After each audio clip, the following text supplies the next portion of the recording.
Good morning and welcome to Executive Talks brought to you by ACCM. I'm Glenn, Chief Market Analyst here at ACCM. You might have noticed that gold and silver have both recorded historical highs in the past week. Of course, all-time high for gold and silver also marching past the $50 strong resistance level, the highest since 1980. So what's going on? Will this rally continue or face a major correction?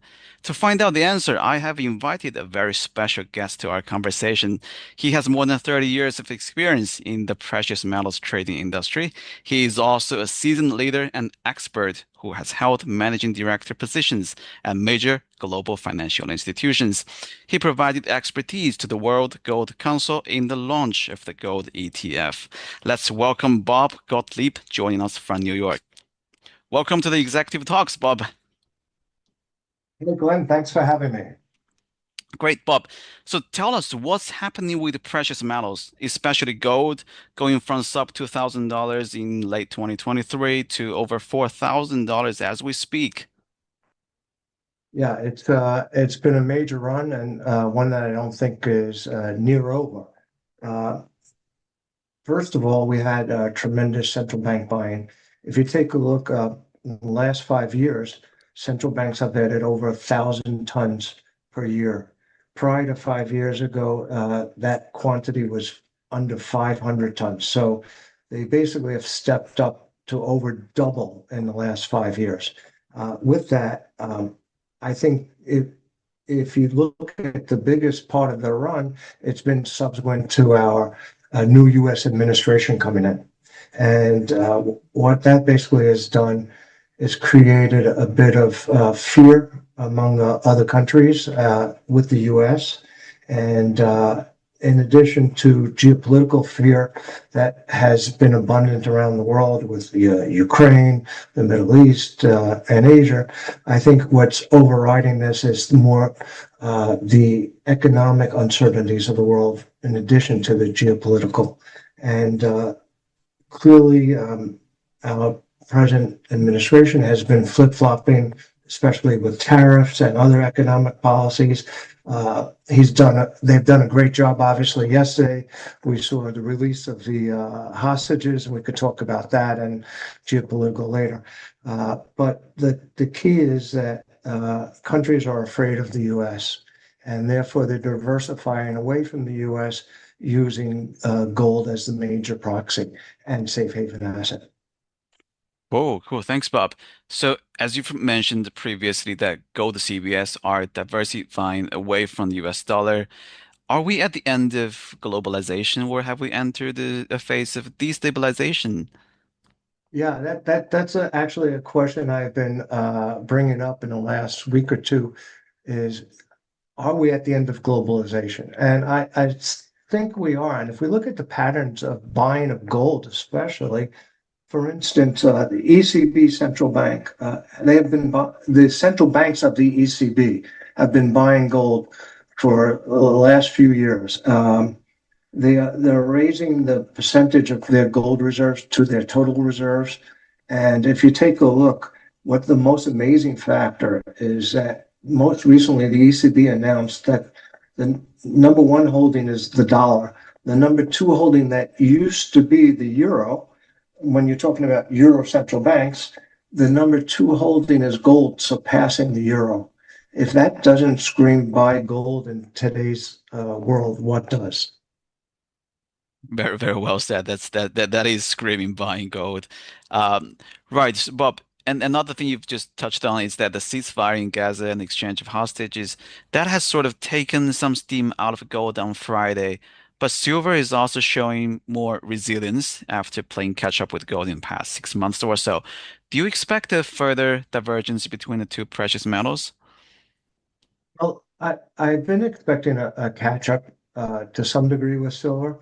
The difference between silver and gold, gold is a true safe haven asset. Obviously, used significantly in jewelry, but silver has just recently become a critical mineral on a 232 status and has a significant amount of industrial uses. In addition to that, silver supply demand situation silver has been running in a 5-year deficit, while gold is not in a deficit. So for those reasons, I believe that silver may, have it and is experiencing somewhat of this catch up. The other is when you look at FOMO, fear of missing out. Uh, you have many that are in gold, but kind of missed out in the silver. So I think that that there's a good chance that we will see a catch up this year in silver to gold, but I don't believe that gold rally is far from over. That's great. That's probably still opportunities for people looking to long silver. And the next Yeah, question, sorry, Bob, go ahead. I'm sorry. The piece when you mentioned obviously the ceasefire in Gaza uh, on Friday, yes, the market came off, but yesterday we had a tremendous rally, and it kind of made me think as I was watching CNN and release of the hostages that this rally is much more, I think, due to global economic uncertainty than it is of geopolitical. Because on a day like yesterday, you would have thought gold might have been down. President Trump signing a peace accord in Egypt and so forth. So it was interesting to see actually gold up on the day that the hostages were released. Thank you, Bob. So our next question, I guess, is the million-dollar question that, historically, precious metals have experienced the longer bull runs compared to their equity counterparts. So during the 70s and 80s, gold prices had increased for nearly 10 years. But it is also evident that when macro factors ease, the corrections are also sharper and faster. Do you expect it to be the same case for this current cycle? I actually think that this gold run is different than any gold run we've ever experienced. And the reason for that is gold has always been a safe haven asset, but I believe today gold is the ultimate safe haven asset. A slight difference, but a very important difference when it comes to central banks and the holding of gold, and actually people's perception lately. For instance, when the US dollar gets strong, gold traditionally used to go lower. But today, and if we look at the last year and a half rally, and initially gold US dollar interest rates went higher and the US dollar went higher. And as the dollar was going higher, China was coming in buying gold. Why they were buying gold? Against a hedge against their currency. And a lot of countries today that don't have uh, good financial assets to invest in will look to gold instead to hedge their currency when the dollar gets stronger. And when the dollar gets weaker, obviously central banks come in that are buying gold because it's cheaper in terms of dollars. So what one part of this rally is that it's different in the sense that when dollar gets stronger and when the dollar gets weaker, we see buying in gold. In addition to that, I think that we have concerted efforts around the world. We just discussed ECB, but also China and Asia. China has put in significant amount of policies recently to make China or try to have China become the third international hub in the gold market. In February, we saw China open up the possibility of the top 10 insurance companies to buy 1% of AUM in gold. The estimate of that was like $25 billion. In addition to that, we've seen them open up the SHFI domestically and the SGE exchange and open it to outside international players that were never allowed to play in the domestic market. We've seen them open up a vault in Hong Kong, looking to open up another vault. China is trying to get central banks around the world to store gold with the country. So this is part of that de-globalization that I was talking about, as well as I believe that why this rally is far from over. The World Gold Council did a central bank survey on what the intentions of central banks are and gold, 75% said they will be continuing to buy gold for the next 5 years.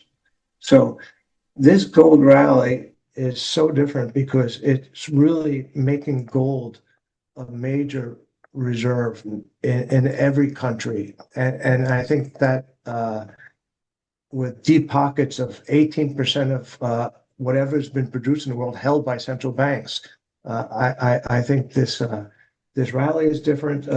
You have a lot of pundits like El Arian, Gunlack, Ray Dalio saying that gold is getting momentum trade. And finally, on the retail investor base, the uh, the World Gold Council recommends 2 to 9% gold in your portfolio, and I've even seen some suggest as high as 20. But I believe that the focus this time is so different than it was. So I believe that has elevated gold status to the ultimate safe haven asset, and therefore this bull run will continue for a long time.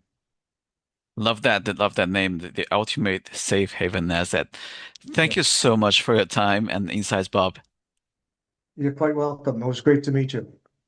Thank you. That's all we have time for today. But viewers, if you want to learn more about precious metals trading, Bob has a new book called Mastering Gold and Silver Markets: Insights from the Legendary Bullion Bank Trader. That book will be available digitally and physically. You'll find the link in the description below. Thank you for watching Executive Talks brought to you by ACCM. Happy trading. We'll see you next time.